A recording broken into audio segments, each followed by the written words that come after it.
Iran বনাম যুক্তরাষ্ট্র ও Israel যুদ্ধের সর্বশেষ পরিস্থিতি যারা জানেন না তাদেরকে জানাই। ইরানের পররাষ্ট্রমন্ত্রী আব্বাস আরাকচি পাকিস্তান, ওমান ও রাশিয়া সফরে যাচ্ছেন। ইরানের আধা সরকারি সংবাদ সংস্থা মেহর নিউজ এজেন্সি এই তথ্য নিশ্চিত করেছে।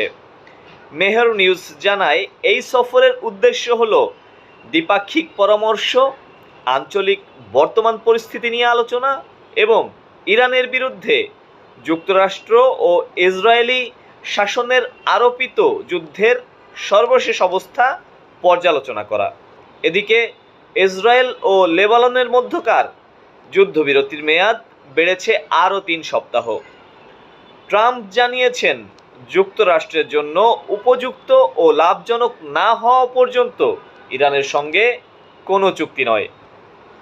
ইরান যুদ্ধ এবং অ্যাপস্টেইন কেলেঙ্কারির প্রভাব সহ ট্রান্স আটলান্টিক উত্তেজনার মধ্যেই আগামী সোমবার যুক্তরাষ্ট্র সফরে যাচ্ছেন ব্রিটেনের রাজা তৃতীয় চার্লস। ব্রিটিশ সরকারের অনুরোধ ও প্রেসিডেন্ট ডোনাল্ড ট্রাম্পের আমন্ত্রণে রাজা হিসেবে এটি চার্লসের প্রথম যুক্তরাষ্ট্রেও রাষ্ট্রীয় সফর।